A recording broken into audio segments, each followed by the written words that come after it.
Jika kalian berpikir dengan bermain judi online ada harapan untuk menang dan bisa mengubah hidup, kalian adalah orang terbodoh di dunia ini. Bermain judi online awalnya sering dianggap hiburan, tetapi banyak orang terjebak karena melihatnya sebagai cara cepat untuk mendapatkan uang. Iklan yang memamerkan kemenangan besar mendorong rasa penasaran, membuat banyak orang percaya keberuntungan akan berpihak pada mereka. Ketika masalah keuangan datang, judi online dianggap sebagai solusi instan untuk melunasi hutang atau memenuhi kebutuhan sehari-hari. Bahkan beberapa pemain mulai bermain karena frustasi terhadap pekerjaan atau kehidupan, menjadikan judi pelarian dari kenyataan. Di sisi lain, bandar judi memanfaatkan psikologi manusia untuk menciptakan ilusi bahwa semua orang bisa menang. Sebagian orang bahkan percaya bahwa mereka memiliki strategi khusus untuk menang. Padahal, sistem judi online selalu menguntungkan bandar. Pada akhirnya, motivasi bermain judi online adalah kombinasi antara keserakahan dan keputusasaan. Sebenarnya, judi online mulai dikenal luas di Indonesia sekitar tahun 2010-an, tetapi benar-benar viral pada masa pandemi COVID-19. Ketika banyak orang kehilangan pekerjaan, judi online dianggap sebagai alternatif untuk menghasilkan uang dari rumah. Selama pandemi, iklan judi online meningkat drastis, terutama di media sosial dan situs streaming ilegal. Promosi besar-besaran dilakukan melalui platform seperti Instagram, YouTube, dan WhatsApp, membuatnya lebih mudah diakses. Pada saat yang sama, meningkatnya penggunaan e-wallet mempermudah transaksi ini, sehingga siapa saja bisa bermain. Judi online juga viral karena banyak orang berbagi cerita kemenangan mereka.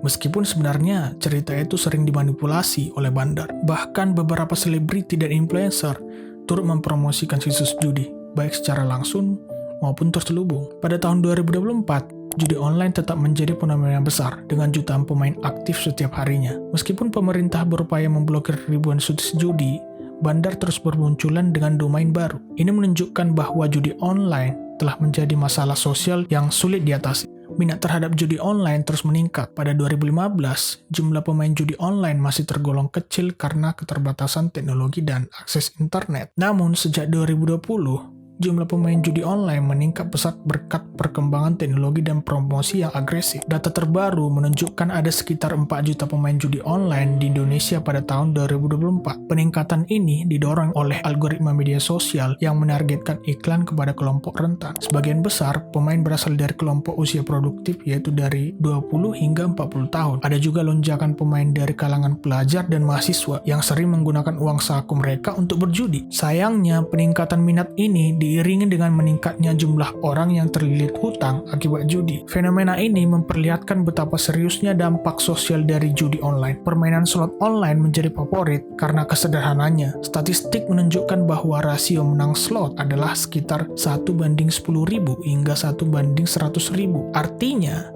hanya satu dari ribuan taruhan yang kemungkinan besar menghasilkan kemenangan besar. Bahkan ketika pemain menang, jumlahnya seringkali tidak sebanding dengan total taruhan yang telah dikeluarkan. Sistem slot dirancang untuk memberikan kemenangan kecil secara acak, menciptakan ilusi bahwa pemain hampir menang besar. Pada kenyataannya, semua permainan judi online termasuk slot selalu diatur untuk memastikan keuntungan maksimal bagi bandar. Bandar hanya membutuhkan satu kemenangan besar dari pemain untuk menutupi semua kemenangan kecil lainnya. Itulah sebabnya mengapa meskipun ada pemain yang terlihat menang, mayoritas tetap mengalami kerugian besar. Data menunjukkan bahwa rata-rata pemain slot kehilangan sekitar 70% dari total uang yang mereka pertaruhkan. Nah, sistem ini sangat tidak adil, tetapi tetap membuat banyak orang kecanduan. Bandar judi online biasanya beroperasi di luar negeri karena regulasi lebih longgar dan sulit dijangkau hukum Indonesia. Negara-negara seperti Filipina, Kamboja, dan negara-negara di Eropa Timur menjadi lokasi favorit untuk mendirikan server judi. Mereka menggunakan sistem proxy untuk menyembunyikan lokasi asli situs mereka,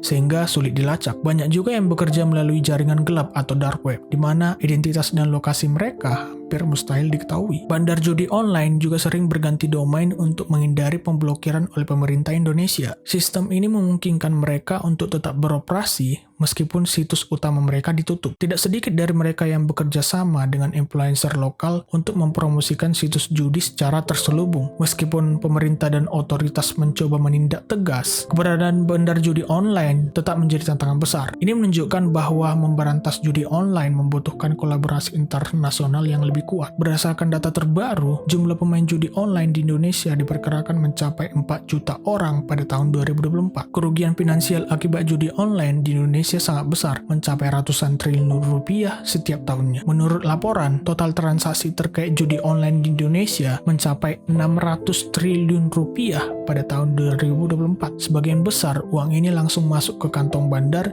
yang berbasis di luar negeri. Kerugian tidak hanya dalam bentuk uang, tetapi juga waktu dan hubungan sosial yang rusak. Banyak pemain yang kehilangan pekerjaan atau mengalami kebangkrutan akibat tidak bisa mengontrol kebiasaan berjudi mereka. Ada juga yang rela menjual aset berharga seperti rumah, kendaraan, bahkan perhiasan untuk melanjutkan kebiasaan bermain mereka. Kehilangan ini semakin parah karena banyak pemain yang berhutang kepada rentenir untuk melunasi kerugian mereka. Rata-rata pemain kehilangan hingga 70% dari total uang yang mereka pertaruhkan selama beberapa bulan bermain. Kerugian ini diperparah dengan fakta bahwa sebagian besar pemain tidak memiliki penghasilan tetap. Judi online jelas menjadi ancaman serius bagi stabilitas ekonomi banyak keluarga di Indonesia. Dampak judi online tidak hanya pada keuangan, tetapi juga kehidupan sosial dan kriminalitas. Banyak kasus pencurian, penipuan, bahkan pembunuhan yang terjadi akibat kecanduan judi online. Judi online, pemirsa, judi online ini semakin lama memang semakin meresahkan. Banyak kasus kriminal yang bermunculan di mana judi online ini sebagai pemicunya.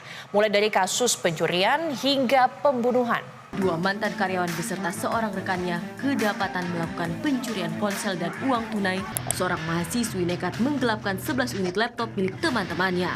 N nekat membakar suaminya Bribtu RDW di asrama polisi Mojokerto pada 8 Juni 2024. Pemicunya, gegara gaji ke-13 suaminya nyaris ludes lantaran dipakai untuk bermain judi online.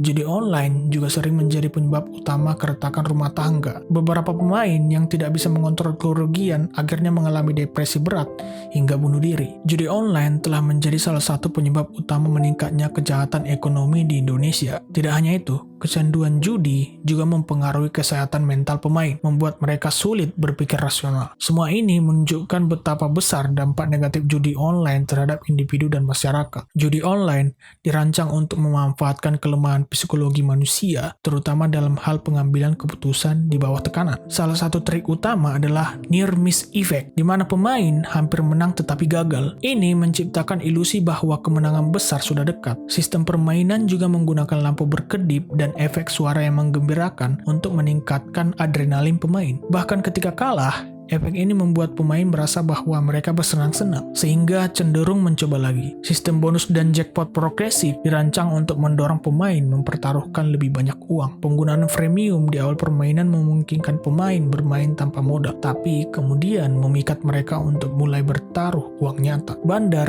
juga memanfaatkan konsep sunk cost fallacy, di mana pemain merasa sayang untuk berhenti karena sudah kehilangan banyak uang. Pemain yang kalah besar seringkali merasa perlu terus bermain untuk balik modal, yang pada akhirnya hanya memperburuk kerugian mereka. Selain itu, jadwal hadiah acak membuat pemain sulit memprediksi kapan mereka akan menang, sehingga mereka terus bermain dalam harapan yang sia-sia. Semua elemen ini menunjukkan bahwa judi online lebih dari sekedar permainan, tetapi adalah manipulasi psikologis yang sangat canggih. Permainan slot online bekerja dengan menggunakan algoritma random number generator atau RNG yang diklaim secara acak, tetapi sebenarnya dapat dimanipulasi oleh bandar. RNG digunakan untuk menentukan hasil setiap putaran, tetapi peluang kemenangan besar selalu diatur sangat kecil.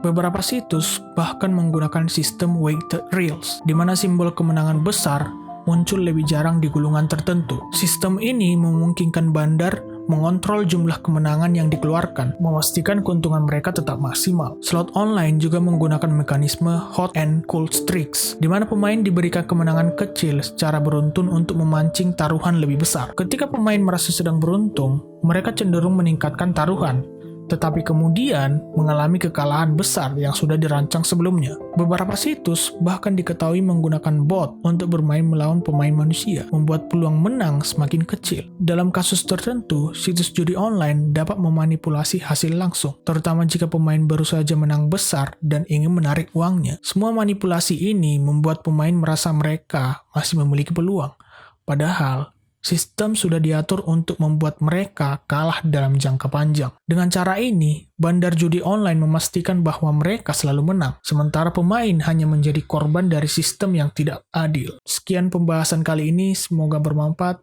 Sampai jumpa di segmen selanjutnya.